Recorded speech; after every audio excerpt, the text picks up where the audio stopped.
Биыл жыл соңына дейін елімізде тапсырылатын жалпы тұрғын үй аумағы 6,8 миллион шаршы метрді құрамақ. Бүгінде жоспардың 70%-ға жуығы орындалды. Бұл жөнінде бүгін үкіметте өңірлік даму министрінің бірінші орынбасары Қайырбек Өскенбаев мәлімдеді. Жиында тұрғын үй құрылысы саласындағы шырмауы шешілмей жатқан мәселелер де әңгімеге арқау болды. Тақырыпты тілшіміз толықтырады.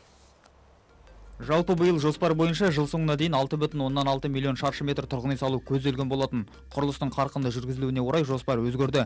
Енді биыл көлемі 6,8 миллион шаршы метр баспана тұрғызылады. Оның 2,5 миллион шаршы метрден астамы жеке тұрғын үй құрылысының үлесінде. Үкімет отырысында баяндама жасаған өңірлік даму министрінің бірінші орынбасары Қайырбек Өскенбаев бұл мәліметтен бөлек үлескерлер мәселесіне де тоқталды. Осыдан 5 жыл бұрын бұл проблема өршіп кеткен еді. Сол кезде тиісті заң қабылданып, үлескерлер құқығы қорғалды. Ал бүгін құрылыс компаниялары үлескерлерді инвестор ретінде тартып, олар өзара келісімге қол қойған.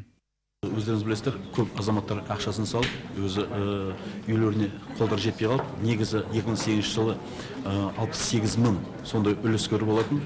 Қазір 64.500 үлескердің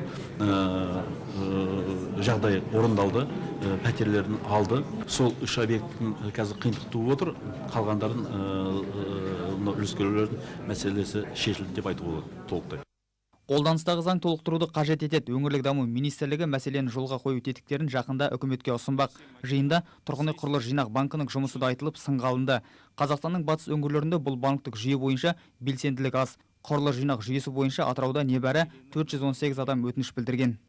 Причина кроется в слабом менеджменте банка. Банк пен өңірлердегі филиалдардың менеджменті әлсіз, жергілікті атқарушы билік пен тиісті деңгейде жұмыс жүргізілмейді. Белсенділік байқату керек. Сіздің ендігі міндетіңіз барлық әкімдіктерге барып, мәселені ретке келтіру. Бағдарламаның мүмкіндіктерін көрсетуіңіз қажет. Әкімдіктер жер бөліп, тиісті инфрақұрылымын жасап беруге тиісті. Ал сіздің жұмыс құрылысты инвестициялау. Инвестировать в строительство. Серік Ахметов экономика және бюджеттік жоспарлау министрлігіне қолжетімді баспана 2020 бағдарламасы бойынша қаржы бөлуді, өңірлік даму министрлігіне бюджет қаражатының уақытылы игерілуін бақылауды тапсырды.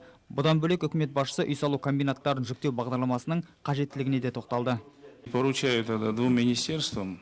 Өңірлік даму министрлігі мен индустрия және жаңа технологиялар министрлігіне облыс әкімдерімен бірлесіп 3 жылдық үй салу комбинаттарын жүктеу бағдарламасын жасап шығаруды тапсырамын. Ол 2014-2016 жылдарға жоспарлануы керек. Қолжетімді баспана бағдарламасында 8 бағыт бар. Үй салу комбинаттарын жүктеу бағдарламасы бұл бағыттар шеңберінде өңірлердегі өзекті мәселелерді қамтитын болады. Сонымен қатар жас отбасылар үшін жалға берілетін тұрғын үй құрылысын да қарқынды жүргізу керектігі айтылды. Бұл мақсатқа биыл 10 миллиард теңге қаржы бөлінген. Үкімет басшысы жауапты органдарға жұмыстың сапалы әрі уақытылы орындалуын қатаң бақылауды тапсырды. Достық Талғатұлы, Серік Қоңырбаев, Астана.